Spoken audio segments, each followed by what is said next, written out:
Hey guys. Hey guys, how you doing? Oh, Danny, what's going on? Is everybody here? Hello, hello, hello.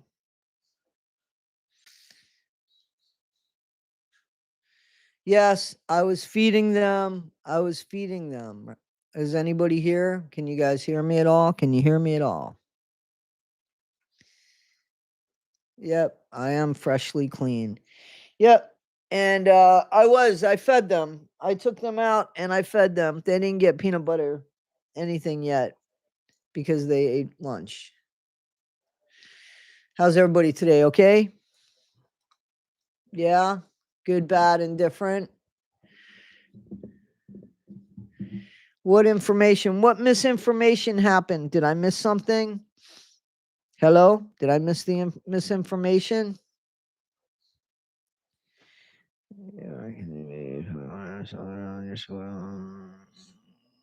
Good.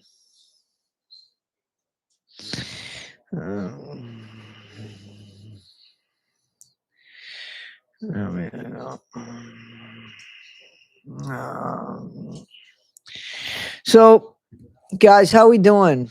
On Jamie's channel, what misinformation happened on Jamie's channel? What happened, Jamie? Hey, RL Froze, how you doing? I haven't seen you in a minute.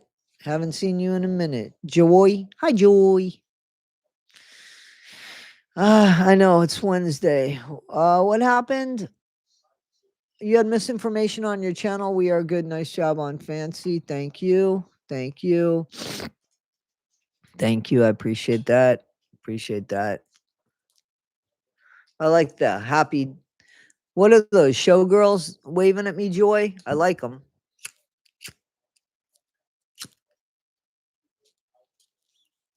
I never get anything good.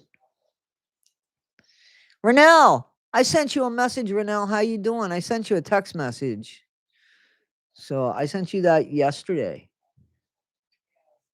I hope all is well, Renell. All right, guys. Everybody all right? Whoa. I think we're on chapter 7, I want to say, right? We're on chapter 7. Let me see.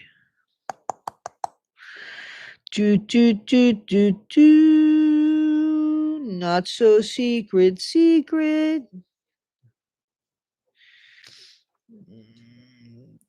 There we go. Yeah, chapter 7. And the font has changed. So I got to make the font bigger again. How'd that happen? Font. Let's go bigger. Oh, not bold. Oh, there you go. Size.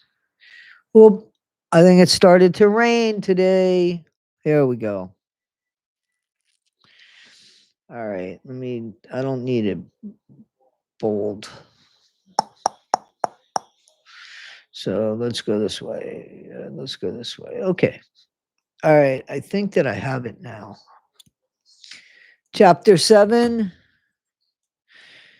It's gross and rainy here. You kind of like it. It's well, I let the dogs out. It's 50 degrees, which is a big deal because it's above freezing. All right. So guys, yes, I took a shower. I smell clean. And my dogs smell clean. The other dog's under the bed. I think she smells clean. All right, guys. Are you really going to read along with it even though it's horrible? Like you can see that the format's all wonkadoodly. All right, guys. I'm going to take a nap, but going to Oh, you're going to an NBA game? Good for you, man. Who are you going to see? Sunny in Pittsburgh, but about to rain. It's never sunny. It's always sunny in Philadelphia. Hot and 83 as usual here. You got a ban for chatting. I don't know who does that. Oh, I don't know who does that. Who decides that you're not allowed to do that? Because I've not done that. I wouldn't do that. It never rains in California. It pours.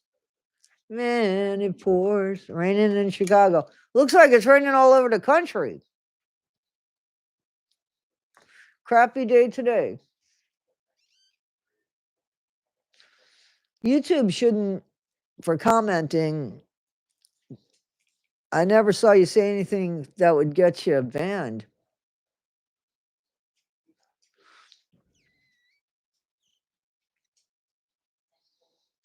I'm sorry that that happened, though. That's terrible. I'm sorry. Irish. Irish Ivy AG, how you doing? Are you in Ireland? Still not fair.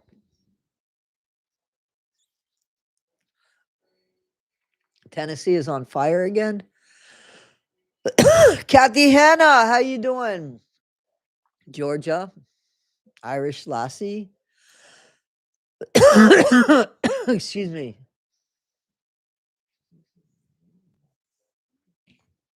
When's her show coming on? Is it this weekend? When is her show coming on?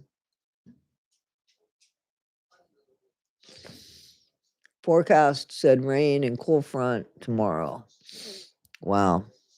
March 10th, the show comes out. Wow.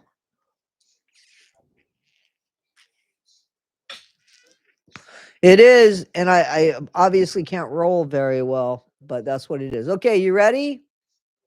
Nader juice here. What petition?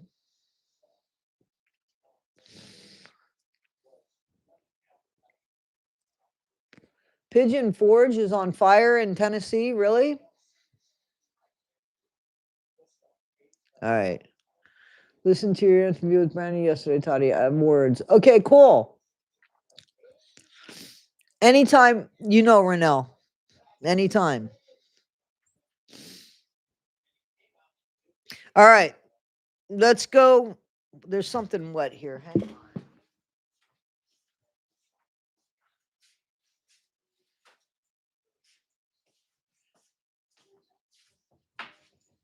Ay, ay, ay. Yeah. Hang on. Hang on, people now. Smile on my brother. Everybody got together. All right, guys. All right. We love Renelle. We love her.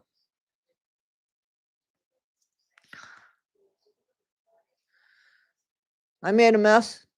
No, I didn't make a mess. It was, I think it was from this because this is still a little wet, but that's on a coaster. All right, guys. Let's see. Where are we? Because I got to find this now. Oh, shit. Hang on. Let me go to about this book. Sync to the furthest read page. Okay. I don't know that that's the furthest read page, but let's see. What the fuck? I can hear the rain. I'm not sure that I like this new Kindle, to be honest with you. I think the other one was just, I knew how to use it. Oh, yeah, we're way ahead. I need to, hang on. I didn't get there, so I don't understand what this is about. Hang on, hang on, hang on.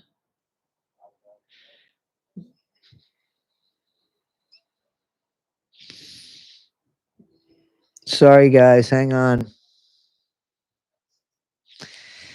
Let me see. Okay.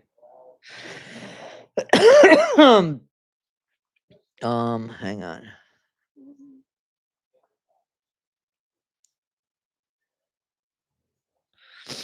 Okay.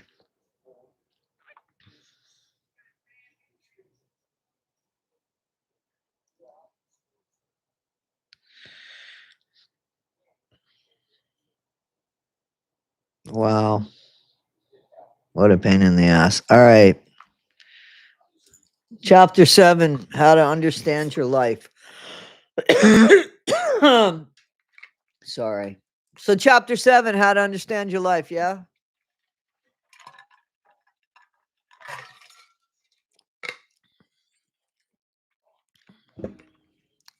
That's not what that is.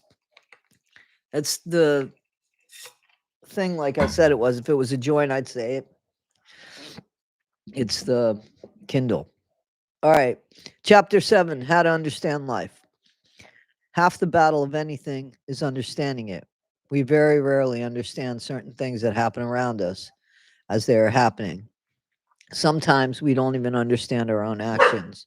Often we don't take the time, our reflexes to. Hey, that's enough, Milo. Come on. No, So, cut it out. Certain things happen around us as they are happening. Sometimes we don't even understand our own actions. Often we don't take the time. Our reflexes take over, and then we're standing there smacking ourselves in the head saying, I shouldn't have done that. Or why did I do that? Or why did I do that? That gets us in more trouble than not. What actually happens to us. I'm sorry, I got something stuck in my throat. Um, Hang on. It's not the joint. It's actually something stuck in my throat. I can feel it.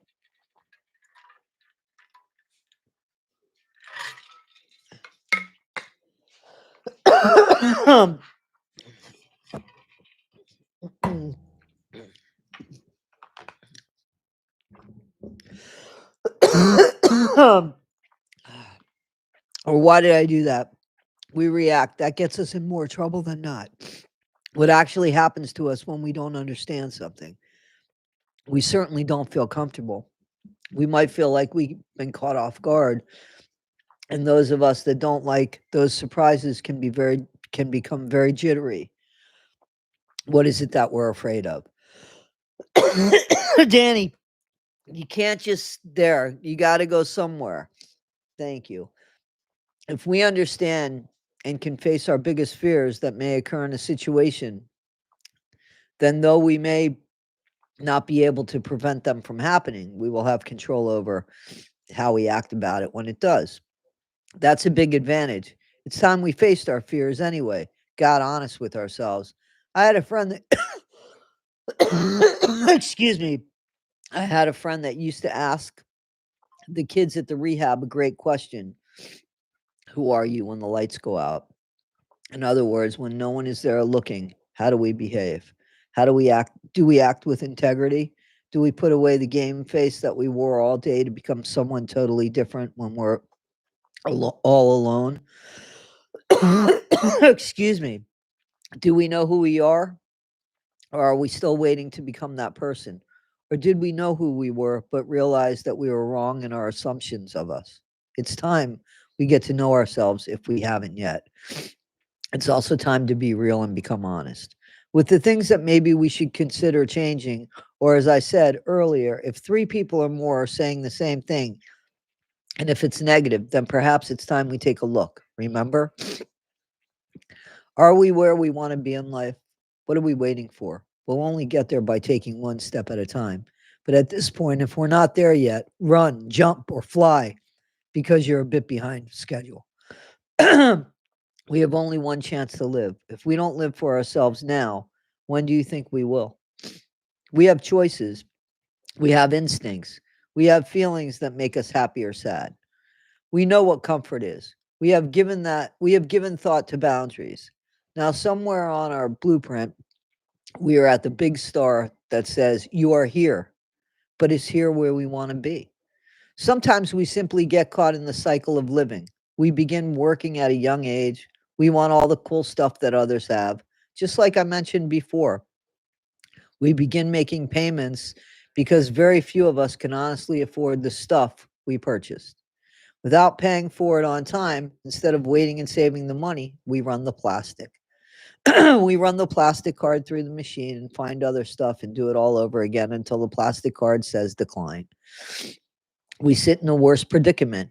Now we're paying off all the stuff we had to have, all the stuff we had to have, and still there's more we think we need. Soon we're just trying to survive, and no longer are we truly living life. We're negotiating. How am I going to take care of this now? I'm sorry. How am I going to take care of this now that this has come up? Unfortunately, I know many people, excuse me, because that's seltzer in there, guys. So I'm belching. Unfortunately, I know many people that live like that, and I too have found myself there. I stopped reacting and started rationalizing. I will always want things, but I do not need everything that I may want. Again, it's discipline. If you could teach yourself discipline, then you're doing well because it's in our nature to be stubborn creatures. It's in our nature to be stubborn creatures, and for the most part, we certainly are. I have mentioned discipline quite a bit now, but that is really more than half the battle of living an enjoyable, happy life. If you establish your boundaries for yourself, like I mentioned, then you are protecting your discipline. If you can honestly control your actions over most situations, because yes, there are expectations, but if you can know yourself well enough to know how you react to the average normal things, then you already are so far ahead of the game. The element in the fear, the element in the fear of those surprises becomes less. If you know who you are and how you react, then you could start to make other choices, take other roads, conscious roads that we have taken this time because they were made from choices while being aware. So it is possible that we can avoid a lot of situations. Think about it.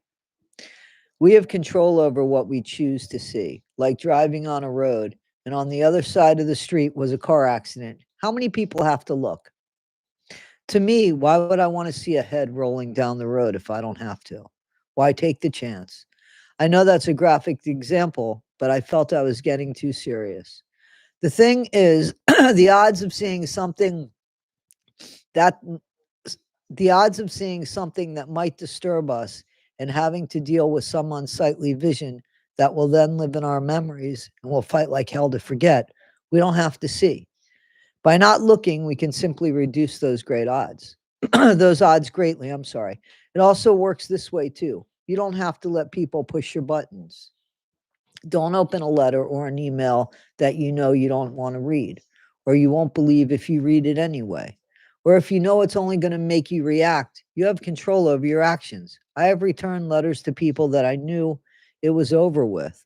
I didn't have to read the letters because I was exercising my boundaries, and I returned the letters unopened, writing on them, return to sender, uninterested.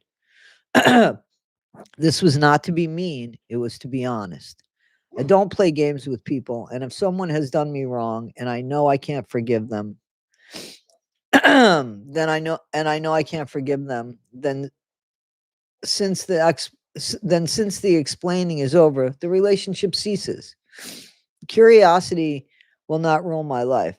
I might not have control over how I will react to something when it comes to certain people and situations, but I have control over whether I invite it into my life. So do you. It's kind of like the many times we've said, I don't want to hear it, only to ask someone what the person said. Well, what I'm saying is, if you really don't want to hear it, then maybe you shouldn't because it's just pushing your buttons. Maybe should stop at, I don't want to hear it and mean it. We also don't have to argue. Some people love it though, don't they? We don't have to be brought into that. I really can't stand when someone asks me a question and I give them an honest answer and then they ask me again. They ask because I didn't like the answer the first time, and I guess they think it will change if they keep asking the question, or because they want a confrontation. Why might somebody want a confrontation? I'll tell you, because some people are addicted to chaos. Some have this martyr complex. If everything falls down around them and they're still standing, they look stronger and appear to be able to pick up the pieces. Never mind that they started the whole thing to begin with. There are people that set up scenarios, and some are very unhealthy. Do we do that? Why? Well, we know people that do it, to be honest with you, right? You question about the amount of people in the world that like chaos. How long has Jerry Springer been on the air? So I wrote this when Jerry was still alive. Look at the amount of reality shows on television. Other people's lives in turmoil are entertainment. Are entertainment. Should it surprise you really that some of us bring it upon ourselves? What happens when a relationship ends and we keep getting back together to just break up again? Those people that break up to make up over and over again, I really can't understand that. I mean, especially at this point in the game, we have no control over what someone might think or believe they know to be true. We can plead our case, but that's it. Beyond that, we have no control. If it's over, take the bandage off quickly. It's not easy when something ends, but it doesn't make it any better to add unpleasant memories to the situation. When someone says it's over, you have to respect it. If you don't and you keep pushing, you're only tainting the good memories for them with the bad, making it easier for them to validate all the unlikable things they may not appreciate in you and giving them even more of a reason to end it. Sometimes we can even make the guilt disappear for the other person. We do that by making the situation uglier than what it appears to really be. By adding us to it, the next words to come out of the perpetrator's mouths are, see, that's why.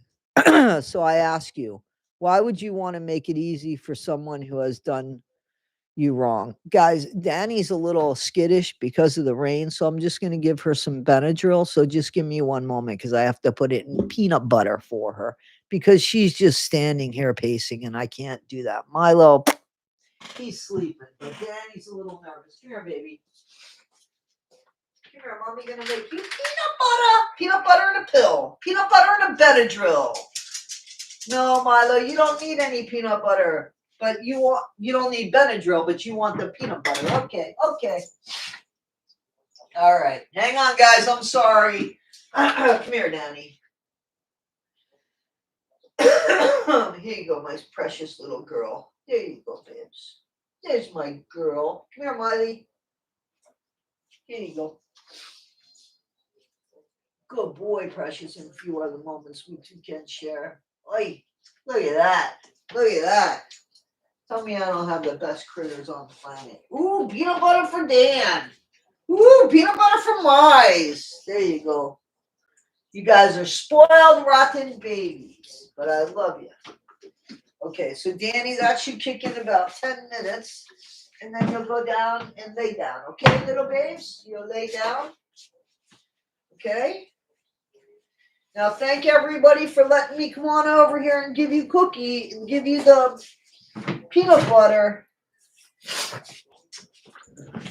Yeah, she doesn't do very good with like even the tiniest sound. She doesn't do good with the mechanics in the apartment, like the heat coming on and stuff. It makes like a ticking noise, because it's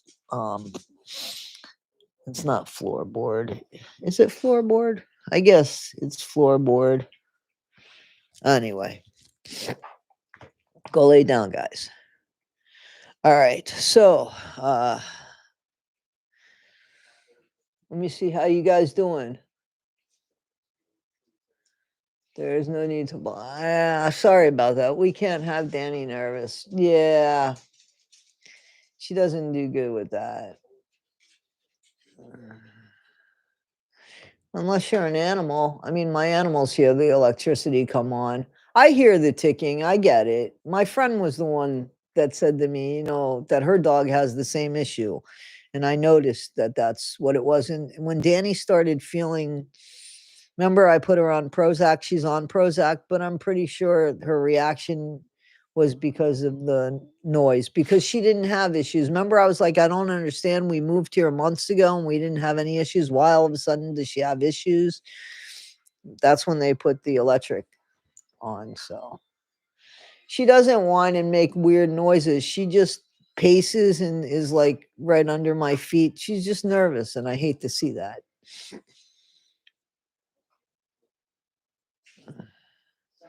And yeah, they have treats and stuff, but I don't want them to get too big either, my dogs. I don't want them to live off of treats. All right. So let's continue on. So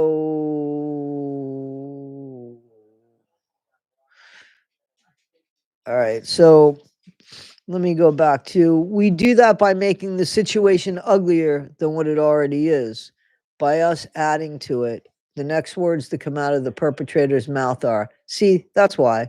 So I ask you, why would you want to make it easy for someone who has done you wrong? If you leave it alone, wait, why would you want to make it easy for someone who has done you wrong? If you leave it alone, because again, you can't change it, you have a better chance at giving the person space and time to rethink and possibly miss you. Let me tell you something. I'm going to stop that there because I want to talk about that for a second. I never understood forcing somebody that says I need time.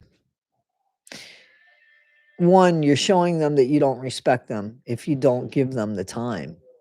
And you're not giving somebody a chance to miss you. You have to have enough confidence in yourself that whatever it is you give to the relationship is something that somebody appreciates. And if they don't appreciate it, and it's a good thing, somebody else will appreciate it. It won't be taken for granted. So that's really important, guys. Maybe at that point, you've given yourself time to wonder and realize that you deserve better. You at least deserve somebody who will love and appreciate you. We all deserve that and should never settle for less. If someone is asking to be left alone, leaving them alone is the right thing to do. You want people to respect your boundaries, you need to respect theirs. I do think that some people go through breakups and such a bit differently. Some go straight into another relationship, like putting a band aid over a wound or buying a car. We don't often allow ourselves to feel. How could we ever expect to know ourselves if we don't know how we feel? So, some of you are saying, where'd the car come in? Some people buy things, as you know, to make themselves feel better. Just that temporary joy or that temporary dopamine that's supposed to take away the years of relationship that has ended or the heartbreak. And people do that. My mom used to do that. And that's not exactly. We've all been guilty of that. But the thing is now we're older, right? We're worth something. When somebody's not, I'll give you a good example. I'm not getting into any kind of detail because it's not my place to say anything, and nothing has happened between me and Holly Jolly. Holly Jolly's not in the comments. Did anybody notice that? And Holly Jolly is usually very active in the comments. She's not in the comments. She's kind of missed today, right?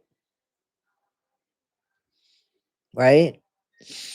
So, you see what I'm saying? You got to give people a chance to miss us because we're worth something. We add something. There's only one of us, right? You buy new bedding, just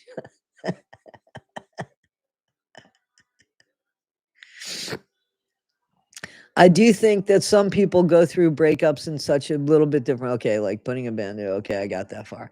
I don't believe in ending a relationship to start a new one. I also don't start relationships as soon as one is ended. I never have done that. I never understood how people could.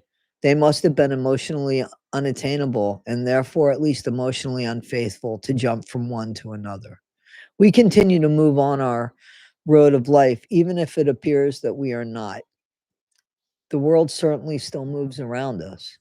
People that have relationships of 5 years or more and then jump into another without a break, I don't understand. How could they not be confused? Someone just played a role as a part of an us for several years, and now they just have, and now they just have, and now they just begun with another.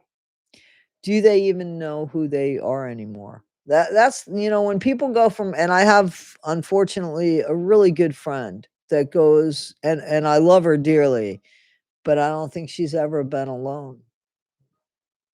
She struggles with the same exact things she struggled with 40 years ago. And I'm not saying this to make fun of. I'm saying this because that's who she is.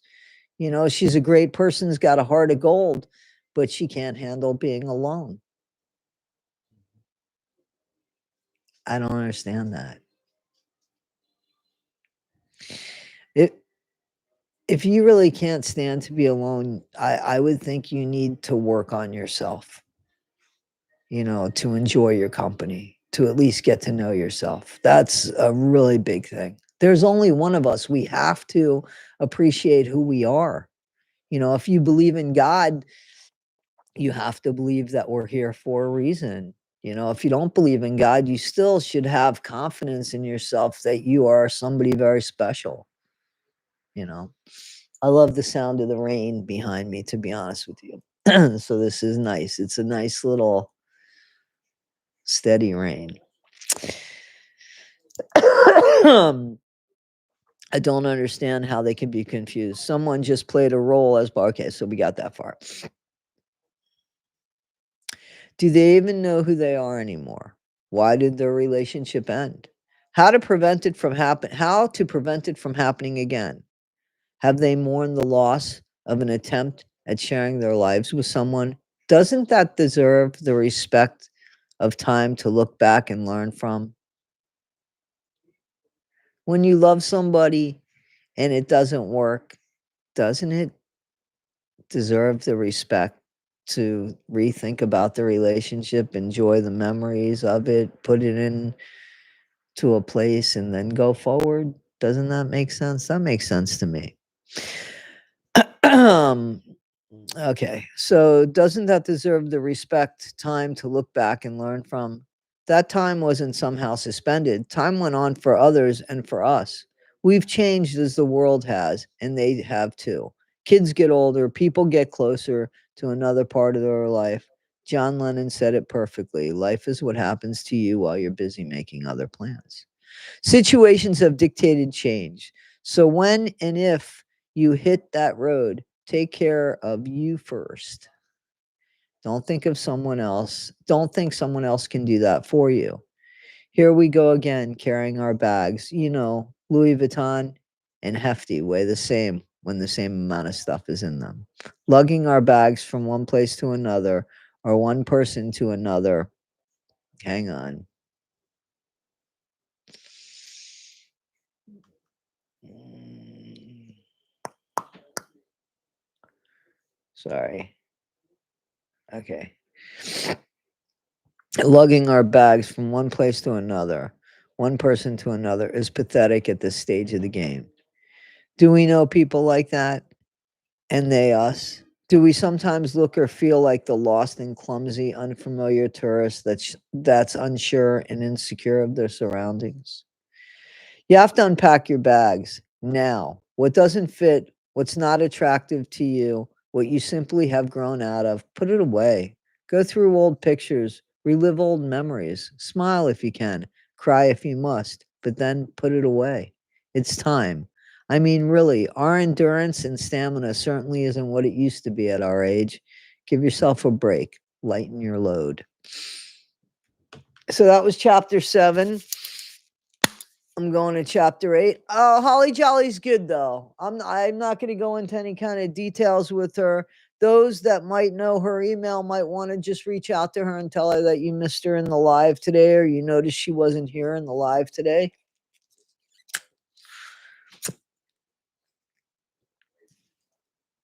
If you don't have her email, I'm sure that she'll probably read through the comments and I'll let her know. So you're snapping your fingers at me, Milk Honey and Mayhem. Can you relate to it?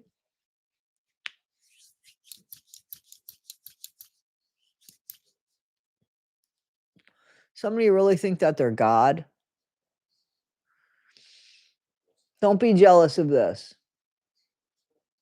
If someone is asking for time, you must not be a priority, and it's telling that other person will be waiting around and breeding. It some people, they make it worse. Hey, Selnat, some people make it worse. When somebody asks for time, you have to give them time. You have to give them time, because if you don't do that and they're trying to figure things out, how do you think you look to them? Oh, this person doesn't hear me. They don't listen to me. They're not respectful to me. Cutting board Don, how you doing?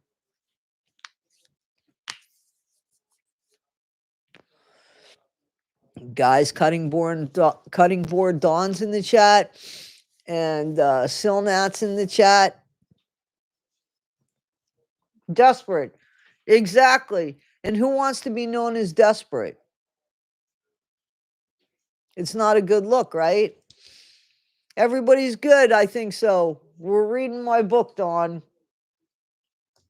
How's the weather down there in Florida? Because it's raining everywhere else. Is it raining down by you? Yeah, she should be back very soon. She should be back very soon.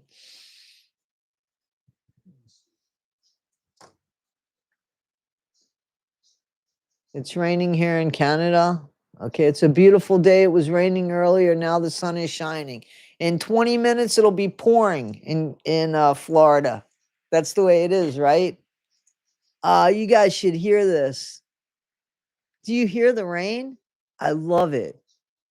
Now all I need is a fireplace. That would be pretty cool. All right, guys. So we're on chapter 8, and this is idealism versus realism. What? So have we figured out what kind of people we are? If someone were to ask us to describe ourselves, what adjectives would we use? Are we idealistic people living in a realistic world? Is the idea of living by the code of what we feel fair and right? Oh, hang on. Is the idea of living by the code of what we feel fair and right? Do we want what is fair and right for do we want what is fair and right for all? Do we stand up for the underdog? Are we the underdog? Maybe we're what the underdog leaves behind when it goes outside. If so, who's picking up after us? Maybe we are now just finding out who we are. We might, at this stage of the game, be redefining ourselves. Maybe we're fine tuning ourselves. Only we know where we are. Only we know where we are at as individuals. I said I was a recovering cynic before, and that comes from being an idealistic person who was turned into a realistic one. Think about that. I want you guys to think about that. So when we're children, we live in this ideal world. We think if we do things right, good things happen to us because we hear that from our parents, right? You know, if you do right, good things will happen to us. If you're a good person, good things will happen to us. But then at some point we realize life isn't that fair. Sometimes you could just innocently be at the wrong place at the wrong time, right? So that sentence is very truthful. That sentence is, you know. So again, it reads that I said I was a recovering cynic before, and that comes from being an idealistic person who was turned into a realistic person. Just the way life is the way life is. What does that mean? Remember the story I told you about the boy that bit himself? Truly, that was an introduction into reality, right? Like, I had nothing to do with that little boy biting himself, but I got in trouble for that. And that has stayed with me for how many years? I was 5 or 6. 55 years. I'm 61 years old.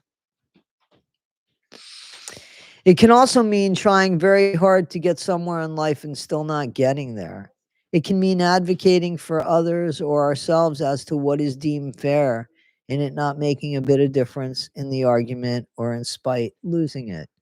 An idealistic person in a an idealistic person in a realistic world, unfortunately for the most part, actually the mostest part of all, it's a losing battle.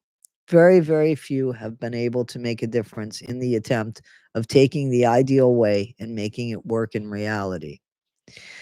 The few that had attempted, well, most of them lost their lives in that crusade or because of it. And it seems through the world, and it's at times that we've lost that breed of superhero. That didn't read right. The few times, wait, I'm sorry, the few that have attempted it, Well, most of them have lost their lives in that crusade or because of it.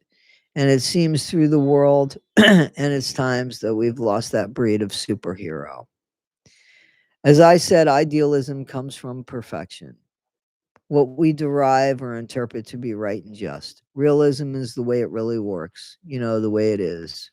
Realism comes from everybody's ideals, and a lot of what people deem as idealistic is often self fulfillment. Can you hear that? It is just what is fair to them. So many of these people make reality the world in which we live. Think about it. If we all shared the same sense of fairness and perfection, the world would be ideal for all of us. We do not all think the same. And what a word means to one may mean something totally different to another. We are not expected to agree and feel right about all that someone else does. How do we argue our point so that we are heard? In other words, how do we make our world as fair to us as we can? Because we can have some control over that. Unfortunately, some people aren't open to hearing, processing, and considering others' thoughts. That stems from everything from arrogance to protecting themselves. We can't make people hear us. Again, we have to choose our battles. We can avoid some situations that we have no control over. We don't have to get involved in something that doesn't affect us. We can make our mouths shut. We can keep our mouths shut. What if that stifles us as a person or compromises something moral in us that we don't want to compromise? There's still a way to walk away from the situation with some kind of satisfaction, even if we don't win.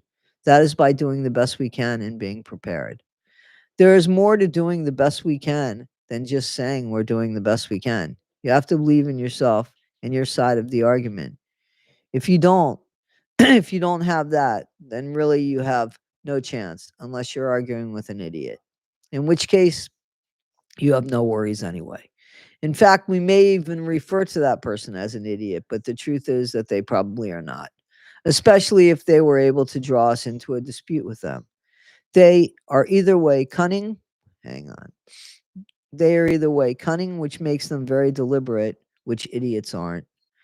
They could be ignorant or arrogant, believing that their view is ideal for them and therefore everybody else. If they even thought about everybody else. It's always best when you talk with someone that you get an idea of where they are coming from. I mean, if it's someone you see on a daily basis like work and they have some kind of impact on your job, if you talk with them and get an idea of who they are, then maybe disagreements can be prevented.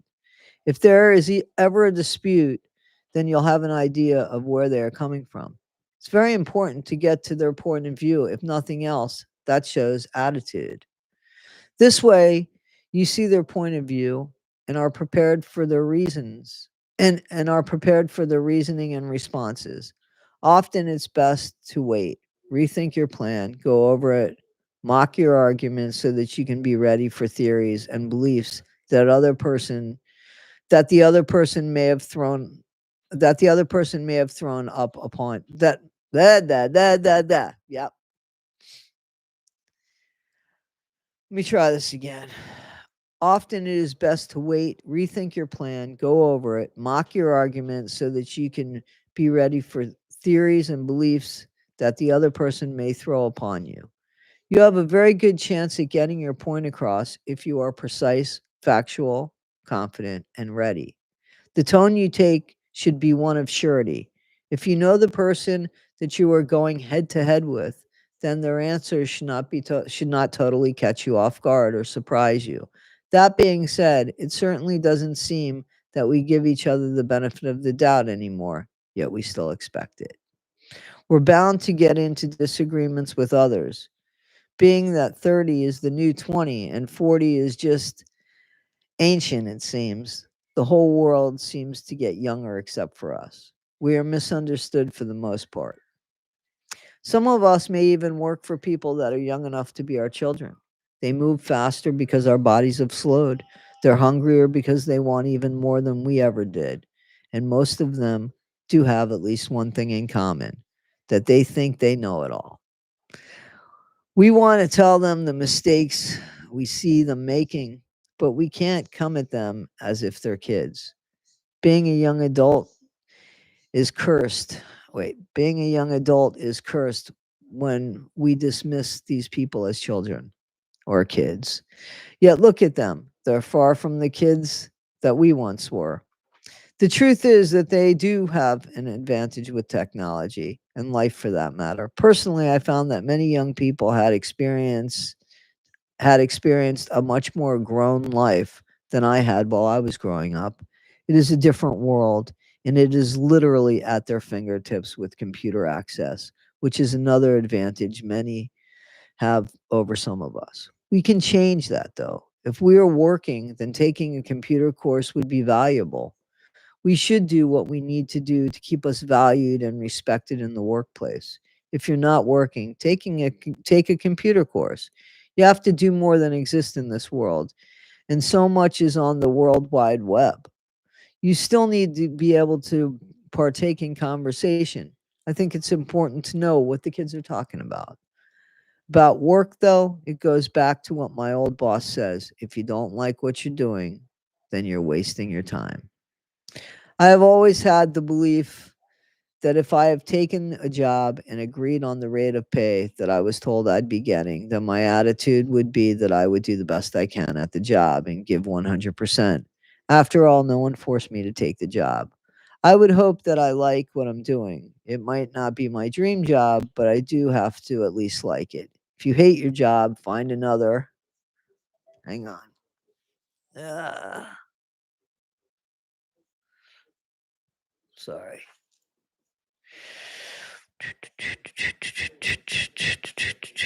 If you wait,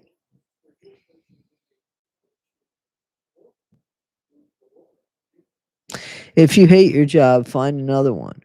There is no reason to stay at a job that you despise. If you can't afford to leave, then maybe two part-time jobs that you don't hate. Or at the very least, let it be a job that pays so much money and has great benefits that the peace of mind it gives you to sleep at night is far better than the crap you take the 40 hours of week, the 40 hours you do a week. Your job is one third of your life. If you despise it, how can the other two thirds be good for you? If there is anything that is at least one third of your life that you just detest, you really need to reevaluate that. Maybe there are just some things you'd like to change. If a situation is one of them, or if it's a person that's making your life unpleasant and you cannot get away from them, like at work, keep beneath the radar if you can. That doesn't mean cower, it just means try to avoid all you can. Certainly, if there's something and you can't avoid it, you have to win the battle, then go into the fight well prepared, like I said originally. Make sure you're well rested. You don't have to argue, answer questions, or even engage in more than a casual conversation or anyone else's time except yours. You don't have to fight the battle that day. If you need time to process, take the time. I don't know about you, but I don't speak in the same tone when I'm angry as when I'm not. Usually, like I said, I'm a pretty happy, very cocky, often sarcastic, blah, blah, blah type of person. I am not by title an angry person. I can get angry, but I am not consistently angry. So only a few occasions have people witnessed that side to me. Well, not in the last decade. Before that, yes, I admitted it. But lately, I've been blessed and not associated much with anger. So when I do get angry, it usually throws people off. That is an advantage in an argument. Other people don't care much for surprises either. I mentioned if you know who you are arguing with, then you have an advantage. That means you have to pay attention. We talked about that too. Look up and look around you. Fight fair, but stay ahead of them. Knowing how they'll respond and being ready for your response is doing that. You'll have the advantage then. You just want to get your point across, be heard. Remember, you don't have to get the touchdown every time. You just have to keep moving the ball in that direction of the field. I thought that I could change the world, but I realized it was just my mind. We don't have to change the world. We just need to make ours better, but certainly not at the expense of others. So that's chapter 8. How we doing, guys? You're welcome, Kathy.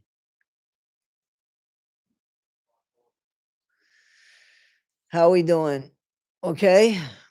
That's all right, Kathleen. You could read it later. It's here. Sorry, guys. My neck is cricking. Feel like an old person. My dad, his knee used to crick. He had polio. When he was a kid, you would never know that he had polio, right? So his knees used to crick, and we always used to know when he was coming. So it was a warning. Be like, if you hear Dad's knees crick, you know.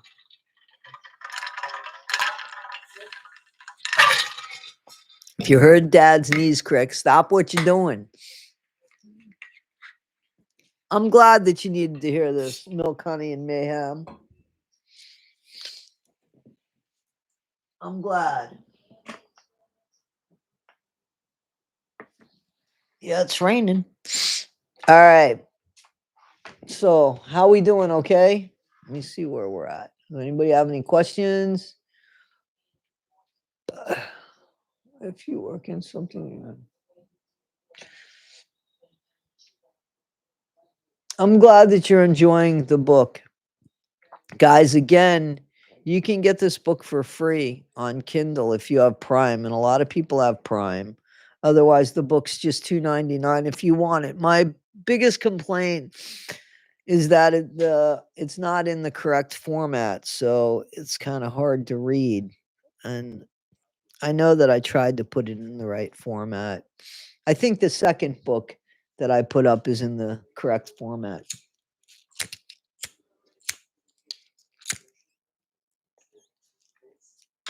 Guys, everybody that won a bracelet or that has sent me money for a bracelet, their bracelet has gone out yesterday. So I'm all good with that. And you guys are all good with that.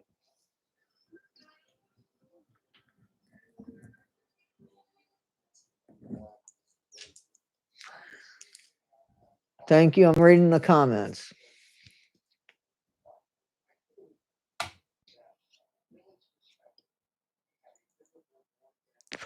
Well, you don't have to buy the book. You guys can listen to this. I'm reading the whole book. So,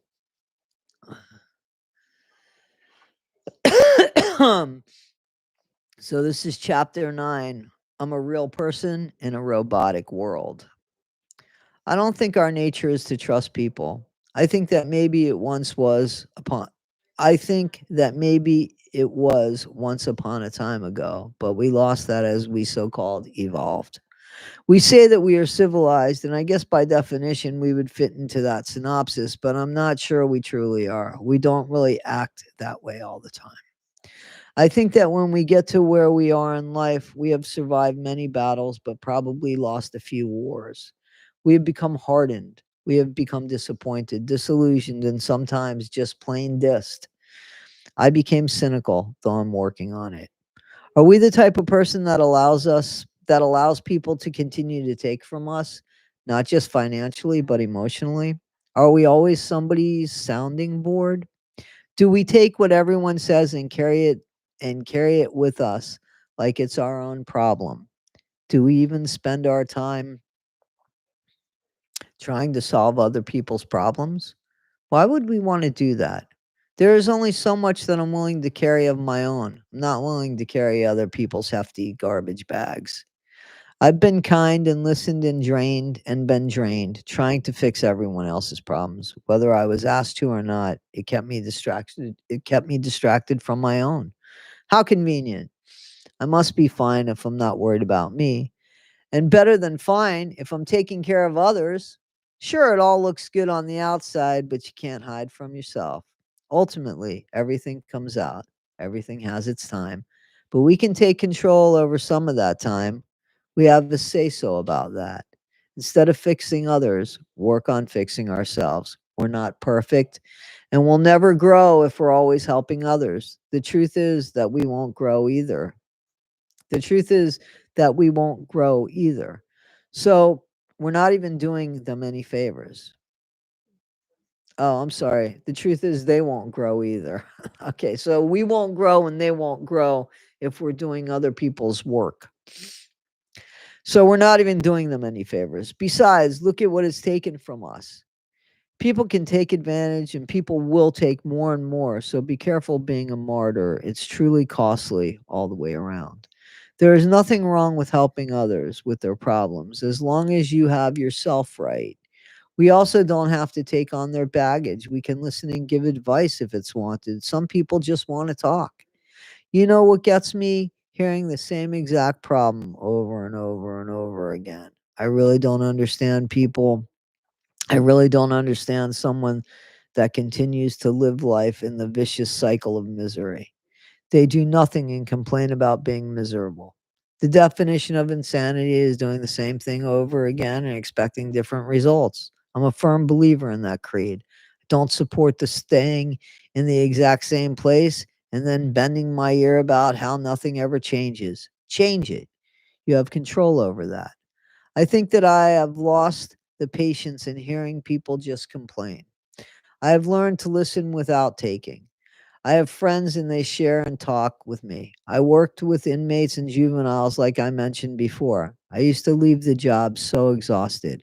I realized that I was carrying their problems with me. I had to learn to let go. That's tough when you have empathy and or sympathy. however, wearing others however, wearing other people is certain to make you disappear. Listening and helping a person with their problems is a humane thing to do. I think that has something to do with being civilized. If you know your boundaries, you will know how much you can let someone take, borrow, or unfortunately, in some cases, waste of you and your time. You have to be prepared to give the person their problem back because though you may think you have their answer, it's up to them to take it. it's up to them to take it and that you have no control over. and that you have no control over. So offer help, give guidance and compassion to others, but be prepared to walk away with it when you are done. You need you need that to survive. You need that too to survive. So you can't just give it away like it's unlimited. It's not. We can and we do run dry. I have heard many stories. I have cried others' tears. I have felt others' pain, and I have laughed other people's laughter. I have kept people's confidences. I believe that if it's not my story to tell, I shouldn't tell it. That has kept me a good friend, and it also assures me that I'm not carrying other people's problems or secrets with me, nor will I be allowing someone control over mine. As we have traveled our course thus far in life, we have probably gone through a million emotions, all with their own diagnoses. We have survived. We have survived, though. We have looked in the mirror and seen the age lines, graying hair, and felt a few weak bones, but we keep getting up. Are we gullible or what? Are we insane? No, we're still trying to make things better, not just keep things going. We have to get up, make ourselves known, otherwise, what's the point? There was a time when I was feeling depressed. That's a scary feeling. I began to feel helpless and worthless. It was hard to convince myself otherwise. I don't even know where it came from. One day all is good and the next not so much. I think that that is most frightening. People rarely say, I think I'm beginning to sense the early stages of depression. I think I see the signs. They usually say, I am depressed. Depression is something that happens so gradually that it's hard to notice. It's very quiet and it just kind of creeps up on you. But let me tell you, it can be crippling. I had made a change in my life and I had some time on my hands. Now, most of the time, I have worked two jobs simultaneously, but I was able to take some time off. I began relaxing, hanging out, watching TV. It was no big deal until I found it hard to get off the couch. Before I knew it, I was stuck. I'd fallen into depression. I guess it probably started because here I was at midlife, earlier midlife, and I was beginning a different chapter in my life, and I had begun questioning where I had been and where I was going. That was at the time when I started college again.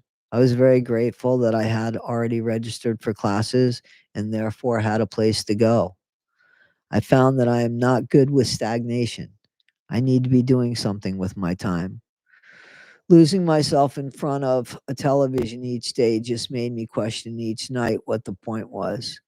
I used to beat myself up for not completing something each night, but still it didn't move me each day to do something. I realized when I started going to school that I had just barely saved myself from a longer bout of depression.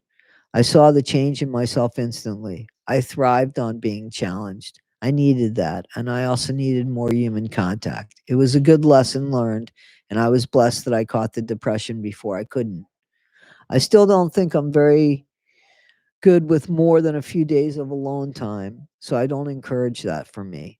I learned that I needed to schedule things to do in the morning, whether it is brunch with a friend or what have you. I know for me that I need this to keep myself sane. So it's extremely important to know yourself. So what I'm talking about was when I was financially okay and I really didn't have to work and I was just kind of figuring out what I was going to do, what script I was trying to sell and stuff. And I found that if I didn't make plans in the morning, I would stay on that couch all day. So you have to be honest with yourself. You know, I knew I have to plan something in the morning to get me going. So that's why it's really important to not bullshit yourself and know yourself, you know, because I can't even imagine what that would have looked like hadn't I have caught that. We have to find things to avoid us from being robotic in this world of carelessness, thoughtlessness, and inconsideration. Almost makes you want to stay in bed when I put it like that. Senselessly, however, that is a part of our world, but thankfully it's not all of it. There is good, there's fun still. We just really need to consciously live our lives and live it with zest and appreciation. So that was chapter 9. How we doing?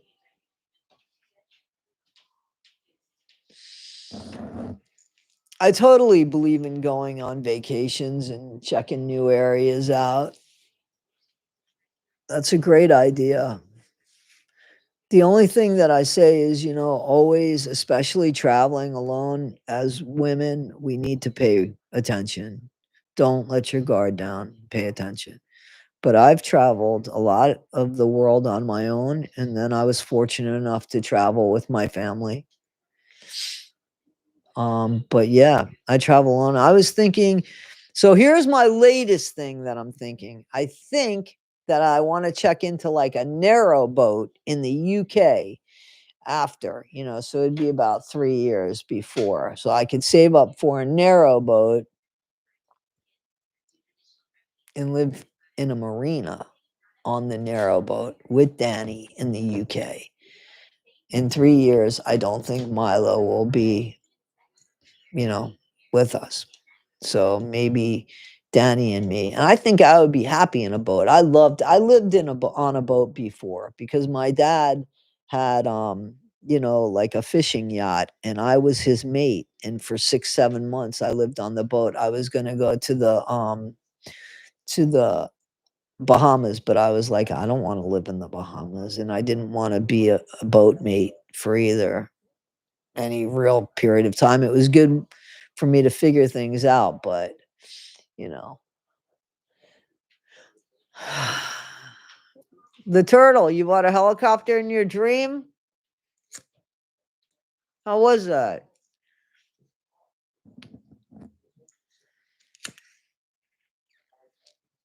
Today's not bad. Today's 50 degrees. I like that. I want a narrow boat. That's what I want, a narrow boat. I think Danny and I would be happy. And I could stay in a marina.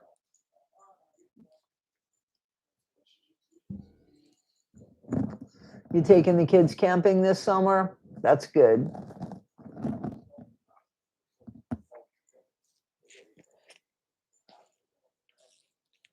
I like fall. I like fall, guys. All right, you ready? So this chapter 10, and this will be the last chapter that I read today. Fair enough? Chapter 10. I used to be very impatient. Another story. I used to be very impatient, but I learned. I have a friend who is much older than me, so this is probably Sylvia that I'm talking about. Those of you that know, I lost Sylvia in October, and I was friends with Sylvia for about 45 years. And she was, older, old enough to be my mom. So I used to be very impatient, but I learned. I have a friend who is much older than me, and they always would say to me, "Sleep on it. It is Sylvia." I would write a letter about my feelings towards something, back then usually about and to the person that I just had to be with. I was all over the place with my thoughts and feelings. They crossed each other's boundaries. Truth was, I was a total mess. I had absolutely no discipline and didn't even want to know about it. I had written this I was 27. I'll never forget this. I had written this great letter trying to win somebody back that I had hurt in the past. The letter read beautifully, flowing with a sense of humor, yet deep sincerity. Truly a world class letter, one that every person should get in their life. This was the type of letter that assures someone that you had seen a difference in them that others never noticed. The kind of letter that convinces someone that they are truly special and appreciated by somebody else. It was a great letter. I read it to my friend. They said too, it was a great letter, but to sleep on it, I didn't. At 2 o'clock in the morning, I proudly walked to the mailbox, holding the envelope like it was the next Pulitzer Prize winner. I dropped it in the mailbox, and at the exact same time that I did, every feeling that I had a second before, yeah, my neighbors are home.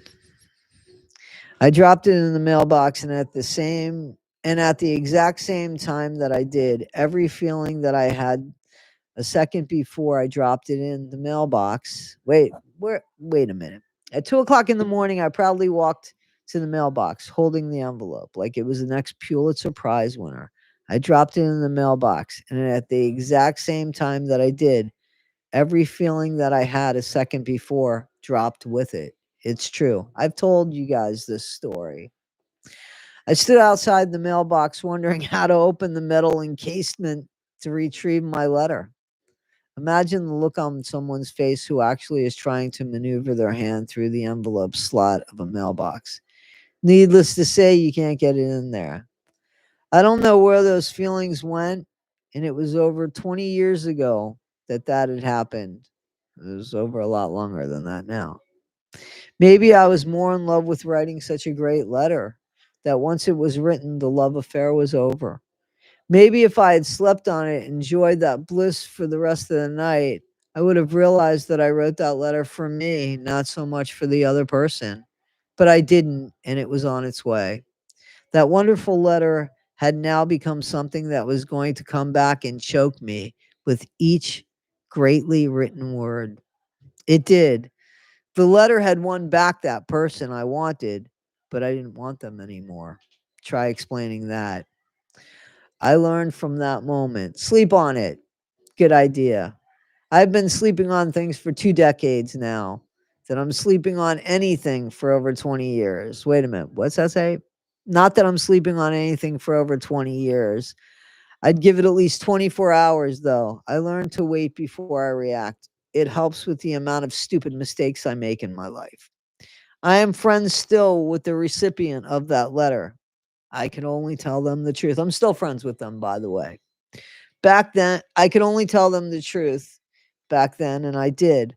I didn't have the reason for what happened, and certainly every single word I wrote, I felt at the moment I wrote them. At least, most definitely, I thought I had. The letter wasn't a lie, it was a truth. It was also something that I hadn't dealt with, and therefore, when I allowed myself to feel what I had buried, the feelings were right there waiting for me exactly in the same place as they were where I left them. I needed time to process and understand. I treated that person and our past relationship as if time stood still for a whole break for our whole break. It didn't. That night I wrote the letter and mailed it. The suitcase I had stuffed those feelings and memories in had finally burst. I was forced to unpack that bag. What a mess. I had finally learned what sleep on it meant. So there you go. That's chapter 10. And that's a true story. I proclaimed my love for somebody just to what was that? I proclaimed my love for somebody just to have those feelings disappear the minute the envelope hit the bottom of that mailbox. And I had to call that person up. I called them the next day and I was like, listen, you're going to get a letter. Don't open it. They did. You know, I wouldn't have, but it's okay that they did. And they asked me what happened, you know, and I told them, I don't know. I felt everything I felt when I wrote that, but I think that I needed to just get it out.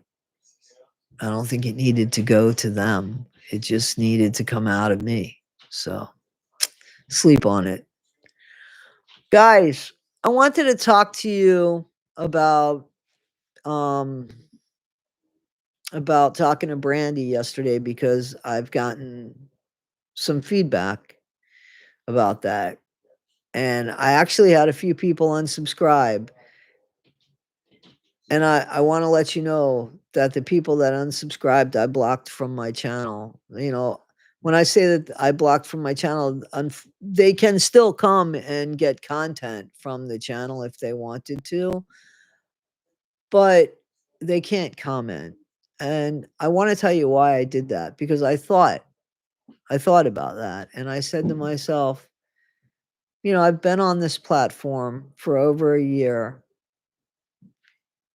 And the thing that is so consistent is that I was giving people second chances, including Fancy, until the Nick infiltration group. And then that was a crime to me. You know, that was a crime to me. That was morally a crime. And I still think it's a crime that the police will deal with, you know, a criminal crime. So the fact that I have spoken to other people and have they have told their side of a story. Why wouldn't I let Brandy tell her side of the story? I think that that's only fair. You know, that's only fair to let her tell that side. It's also, if I give Becca scoops, and you guys, I love Becca scoops. I have nothing but respect for Becca scoops. If I give Becca scoops that without looking into her past, and I give her credibility because that's what she's shown me, why wouldn't I show anybody that same respect if they've shown that to me? If people make changes in their life, if people are working towards second chances, this book was written before I was here and knew anything. So we're going to start at chapter 11 next time. So if that's who I am, and that's what I've decided to do as far as give people a second chance. Listen, it doesn't mean that I believe every single thing that Brandy said. I do think some stuff got misconstrued because I've looked at things and I've questioned things and said, man, in the heat of the argument, this is what happened. It was really nobody's fault. This is my opinion. I'm allowed to have my opinion. And guys, this is my channel. And I want to know what Fancy did, and I will talk to anybody that worked with Fancy. Now, does that mean that everybody's going to tell me the truth? Or people might be throwing Fancy under the bus. I honestly wouldn't have a problem with that because Fancy throws everybody under the bus. But it's not up to me to decide who did what. the crime is up to the police to decide who did what, you know? And for me to bring things out for you guys to decide, for somebody to say, because this person's on your channel, I'm going to unsubscribe. I don't want people like that on my channel. I don't want subscribers that don't allow grace. Watch from afar, but don't comment. You ruined that. Well, you know, you didn't have to say nothing. You could have sat on it too. I'm talking about the people that are so judgmental as far as, so black and white, like they've never done anything wrong or weren't given a second chance. And if they weren't sorry about that, that's not me, you know? So I don't have any problem with Brandy coming on to the channel and telling her truth. And I believed a lot of what she said. And I believe that Fancy has taught her a lesson or two. I'm not going to beat somebody up because they're friends with Christy Blanchard, because I'm not going to allow anybody to beat me up with who I'm friends with. That's not going to happen. And I'm not going to question somebody about how their friend should have responded or could have responded. It's not them. So how can I hold them accountable for that? I can only hold somebody accountable for the actions that they've shown. And if they showed them 2 or 3 years ago and they tell me that they're sorry, I'll give them the benefit of the doubt. And then they don't get it again. So, in the same vein that I have people that I like and respect and want to share their side of the story, it's the same thing with those people that I'm just getting to know and that I think might not be telling an untruth. And listen, there's a lot of heat and there's a lot of bad feelings, but those aren't mine and I'm not taking them on. You know, if Brandy said something to me that was dishonest and I found out that it was dishonest, I would ask her about it. Can you explain this better? This came up. Can you explain this better? And do you want to explain it on the channel? You know? So I'm not always going to do things that are going to make you guys happy, but you got to let me. You got to let me. I'm 61 years old. There's questions I wanted answered, because of what's going on behind the scenes and what's going on with Fancy. There's questions I wanted answered, and we talked about it. I said, listen, we don't have to do this live. And like everything else that I offer anybody, if you say something and you don't want me to go ahead and put it out there, I won't. I'll respect that. Brandy said, no, let's go live. So,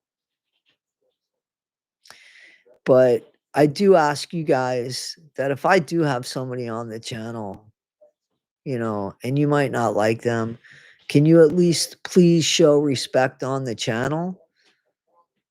Just show respect on the channel. Like this woman has her own channel. You can go after her on her channel, but please have respect because it should be a safe place. This should always be a safe place. So, it should always be a safe place. I want people to feel safe when they come here. But if there's something that comes up and you're like, yeah, well, that's not true, and here it is, then we can bring it to the attention. But, you know, I know some people don't deserve a second chance. But when it comes to me deciding if somebody deserves a second chance, it's up to me. If it's something you guys aren't interested in, I can appreciate that.